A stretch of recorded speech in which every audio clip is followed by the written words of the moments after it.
We're going to hear from Senator Mike Lee in just a moment, but first I want to introduce you to Emily Green, State Director for Americans for Prosperity in PA.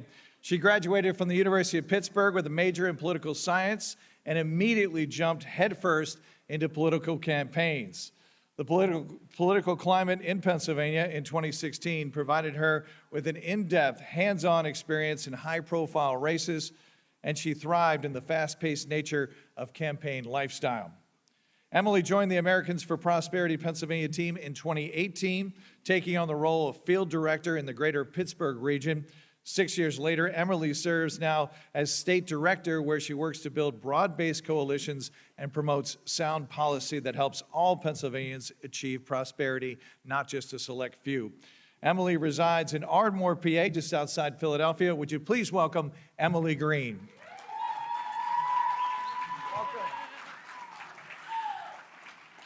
Well, hello, everyone. Happy PLC weekend. It's so good to see you. So we have the time slot this morning of 10:30 in the morning to talk about regulatory reform. So I hope everyone's excited and ready to roll. Yes. Unfortunately, Senator Mike Lee, who has led on the REINS Act, the regulations in need of scrutiny, was unable to join us. It's been a crazy week in Washington, I'm told. But he was kind enough to share a video with us to talk with you about the REINS Act, what that looks like on a federal level, and then we'll bring up a very esteemed group of panelists to talk about the state work that they're doing. So without further ado, here's Senator Mike Lee. To all of you gathered at the Pennsylvania Leadership Conference, my name is Mike Lee. I'm a senator from Utah, and it's a real honor to speak to so many of the Commonwealth's best conservatives today. I want to thank Americans for Prosperity for putting on this event and putting a spotlight on the REINS Act, because this is one of the most important fights we're having in Washington. The REINS Act would stop unelected bureaucrats in Washington from acting like lawmakers, and it would force Congress at last to do its job, to make law. Let me explain what I mean. In 1937, we saw, because of one ruling by the Supreme Court in a case called NLRB versus Jones and Laughlin Steel Company. This is a case decided on April 12, 1937. In that decision, the Supreme Court, up against a threat from President Franklin D. Roosevelt to pack the Supreme Court, a majority of the Supreme Court agreed on a really, really bad expansion of Congress's limited authority under Article 1, Section 8. Now, specifically, the Supreme Court unduly, unjustifiably, indefensibly expanded the Commerce Clause power, which used to just mean Congress could regulate interstate commercial transactions, things and persons moving in interstate commerce across state lines and through channels or on instrumentalities of interstate commerce. That was it. It's a pretty narrow authority, an important one, broad in its own way, but confinable. On April 12, 1937, in NLRB versus Jones and Laughlin Steel, the Supreme Court reimagined the Commerce Clause to such a degree that it's almost fair to characterize this as if it were its own constitutional amendment, albeit a constitutional amendment never adopted under the Constitution, consistent with the provisions of Article 5, which say that, all 27 times that we've amended the Constitution, we've used the same format where 2/3 of both houses of Congress propose an amendment, and then that amendment takes effect only after being ratified by 3/4 of the state legislatures. The Supreme Court bypassed all of that by just reinterpreting this one provision and saying that Congress could now regulate anything and everything that, when measured in the aggregate, substantially affects interstate commerce. As long as you've got relatively creative lawyers, if Congress can dream it, it can regulate it, it can do it. And ever since then, Congress has been arrogating to itself, using this permissive standard unjustifiably placed into the Constitution by the Supreme Court, newly empowered to regulate not just things that it could regulate in the past, national defense, weights and measures, trademarks, copyrights and patents, declaring war, granting letters of marque and reprisal, bankruptcy laws, postal roads, things like that. But all of a sudden, Congress, through this new interpretation, had the power to regulate labor, manufacturing, agriculture, mining, health, safety, and welfare. Pretty much anything that a state could do before 1937, Congress, subject only to some limited exceptions, Congress can do all of it now. And this has fundamentally altered the nature of the relationship between the federal government, described by James Madison as possessing powers that are few and defined, as compared to the states, which Madison said in Federalist 45, that the states have powers that are numerous and indefinite. We've flipped that on its head since 1937. What does that have to do with the REINS Act? Well, it has a lot to do with it. Because as soon as Congress found itself newly possessed of this authority to regulate labor, manufacturing, agriculture, mining, health, safety, and welfare, pretty much anything that you could pigeonhole into this broad category of substantially affecting interstate commerce, Congress panicked. Members of Congress who wanted to get reelected and didn't want to have to work that hard said, you know what, we're going to have to cast too many votes on too many topics. It's going to take time and effort and result in more accountability. Every time you make a new law, you might make a few new friends, but you also are likely to make some new enemies. Congress, wanting to avoid that, instead decided to start delegating the lawmaking power. And in instance after instance, since the late 1930s, Congress has effectively said, we shall have good law in this or that area. And we hereby delegate to this or that department or agency the power to make rules, as they call them. But those rules carry the force of generally applicable federal law. They can result in imprisonment, massive fines of millions of dollars.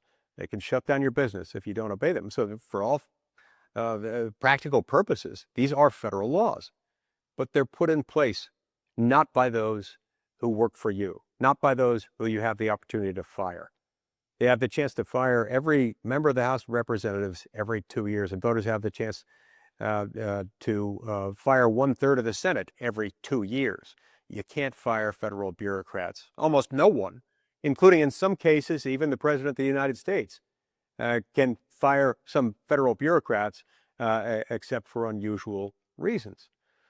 And so this is a problem because the lawmaking power is the most dangerous of the powers of government. The legislative branch is the most dangerous branch, and we know that for a number of reasons, including the fact that the founding fathers made sure that they didn't entrust this power to anyone who couldn't be fired by the people at regular intervals. It's also just inherent in the nature of the three branches of government that the legislative power is the most significant and therefore the most dangerous. Remember, the Congress, the legislative branch, decides what the law should be. It sets policy and sets that policy into law.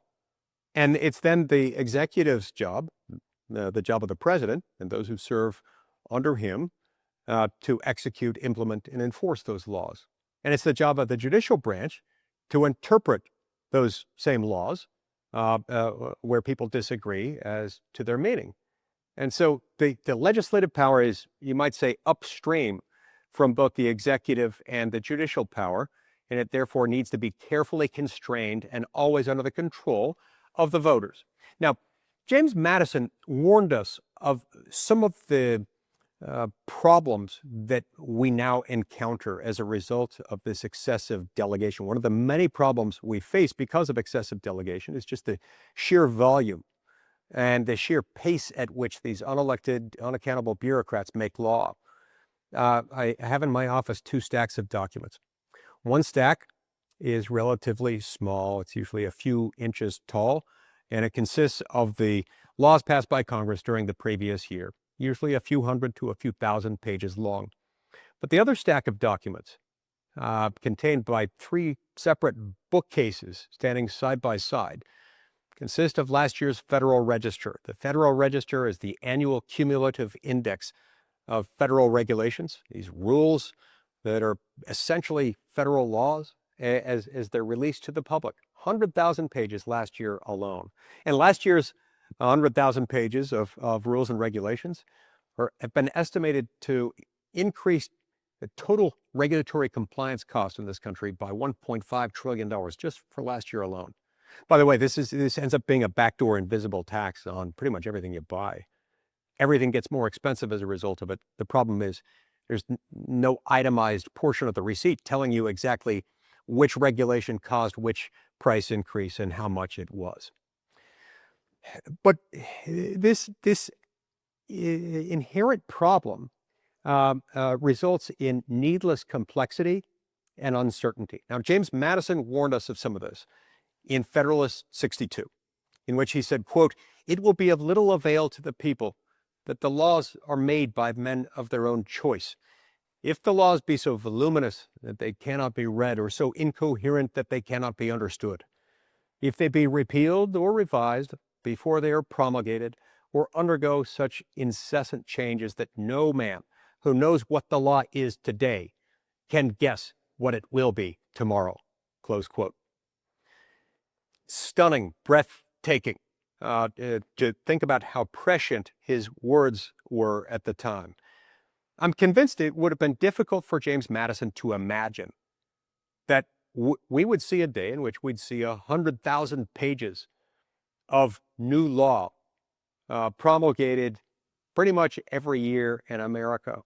But it's much worse even than what he warned us of. Is it's not just that they're constantly changing, too complex and ever shifting for us to be able to predict what the law is, to understand what it is today and predict what it will be tomorrow. It's much worse than that, because they're also not even written by, as he put it, men of our own choosing. That's really what the REINS Act, in a nutshell, was designed to stop. We need the REINS Act because the American people are in good hands as long as the U.S. government is in the hands of the people. Currently, too much of the U.S. government is stuck on autopilot or stuck in a mode of being piloted by those who have no accountability and feel no allegiance to the American people, because they're not elected and in many cases don't even stand accountable to anyone who is. If we were to pass the REINS Act, we'd see an unprecedented era of accelerated economic growth because Congress would be back in charge. That's not to say Congress never makes mistakes. It makes plenty of them. But Congress will be a lot more careful in making sure that we don't have too many laws that do too many things that stop our economy from functioning properly. And this would do more than any other single reform that I can imagine to help restore this balance of power, restore the separation of powers. And ultimately, I believe that would in turn result in a rebalancing of the relationship between the states and the federal government. Those relationships have been thrown off balance since the late 1930s, and the REINS Act would help set things back in the right direction. Thanks so much for standing up, for being in and staying in the fight, even when, especially when it's difficult. I'm so glad to be in this fight with you and give you my assurance that together we will prevail.